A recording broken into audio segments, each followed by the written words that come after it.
Hello Mark, my name is Sandy. My number is 53. The title of the speech is I'm the son of a terrorist. Here's how I chose peace. And my level is sophomore. The name of the speaker is Ebrahim, and the name of the speech is I'm the son of a terrorist. Here's how I chose peace. On November 5th, 1990, a man named El-Sayed Nozar walked into a hotel in Manhattan and assassinated Rabbi Meir Kahane, the leader of the Jewish Defense League. Nozar was initially found not guilty of the murder, but while serving time on lesser charges, he and other men began planning attacks on a dozen New York City landmarks, including tunnels, synagogues, and the United Nations headquarters. Thankfully, those plans were foiled by an FBI informant. Sadly, the 1993 bombing of the World Trade Center was not. Nozar would eventually be convicted for his involvement in the plot. El-Sayed Nozar as my father. I was born in Pittsburgh, Pennsylvania in 1983 to him, an Egyptian engineer and a loving American mother and grade school teacher, who together tried their best to create a happy childhood for me. It wasn't until I was 7 years old that our family dynamic started to change. My father exposed me to a side of Islam that few people, including the majority of Muslims, get to see. It's been my experience that when people take the time to interact with one another, it doesn't take long to realize that for the most part, we all want the same things out of life. However, in every religion, in every population, you will find a small percentage of people who hold so fervently to their beliefs that they feel they must use any means necessary to make others' lives as they do.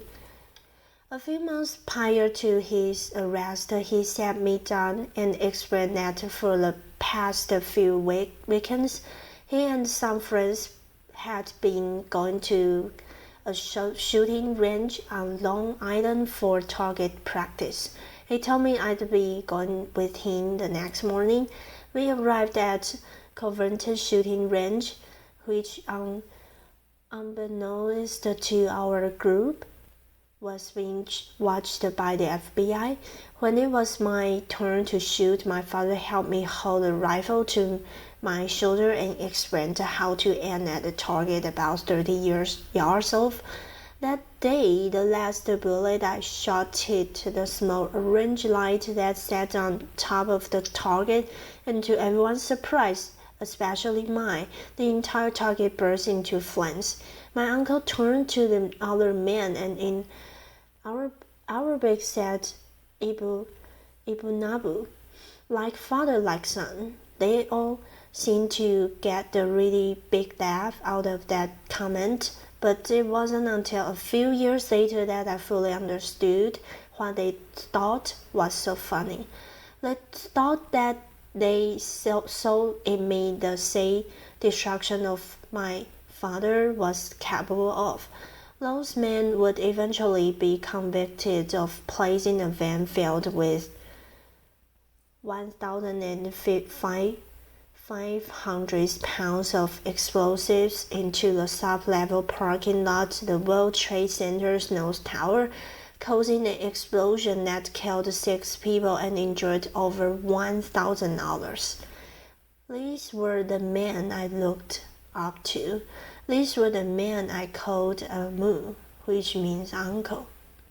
By the time I turned 19, I had already moved 20 times in my life, and that instability during my childhood didn't really provide an opportunity to make many friends.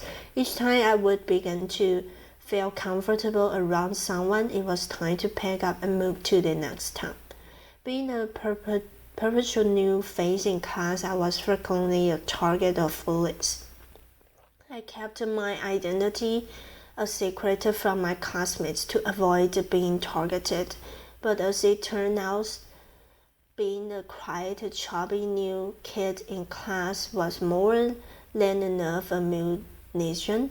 So for the most part, I spent my time at home reading books and watching TV or playing video games. For those reasons, my social skills were lacking, to say the least, and growing up in a big noted household, I wasn't prepared for the real world. I'd been raised to judge people based on arbitrary measurements like a person's race or religion. So what opened my eyes? One of my first experiences that challenged this way of thinking was during the 2000 presidential elections.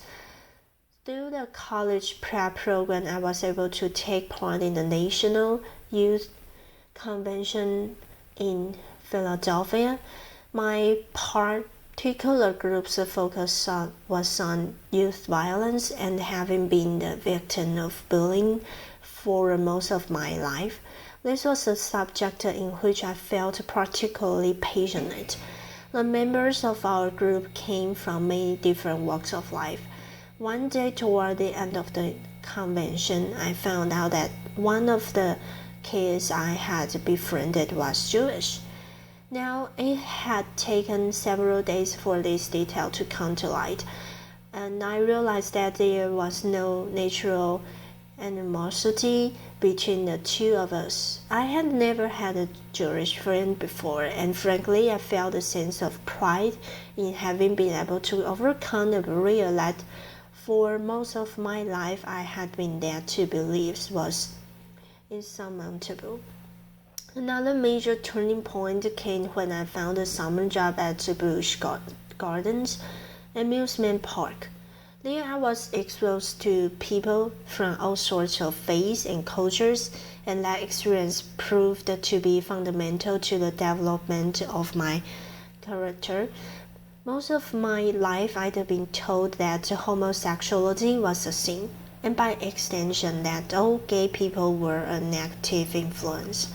As chance would have it, I had the opportunity to work with some of the gay performers at the show there, and soon found that many were the kindest, least judgmental people I had ever met. Being bullied as a kid created a sense of empathy in me toward the suffering of others, and it comes very unnaturally to me to treat people who are kind in any other way than how I would want to be treated. Because of that feeling, I was able to contrast the stereotypes I'd been told as a child with real life experience and interaction. I don't know what it's like to be gay, but I'm well acquainted with being judged for something that's beyond my control. Then there was the Daily Show.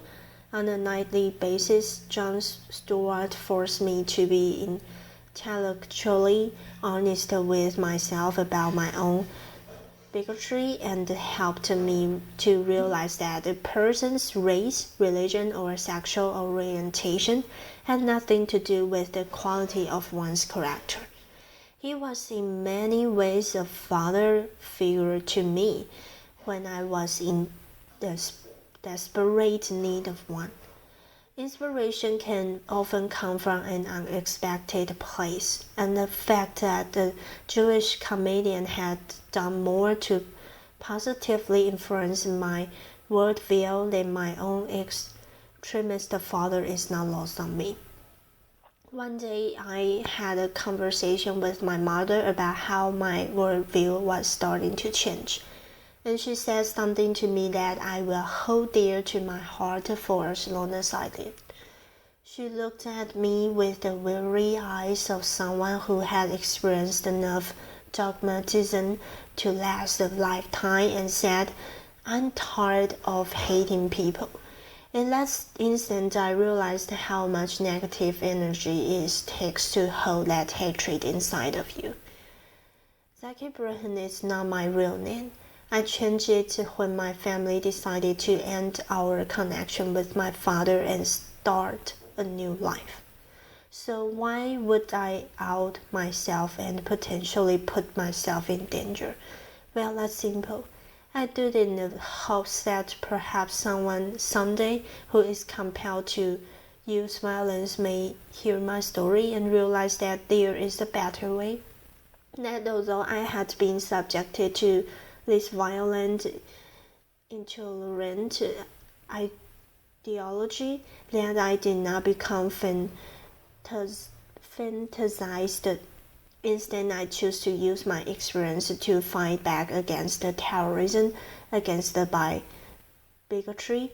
I do it for the victims of terrorism and their loved ones, for the terrible pain and loss that terrorism has forced upon their lives. For the victims of terrorism, I will speak out against these senseless acts and condemn my father's actions.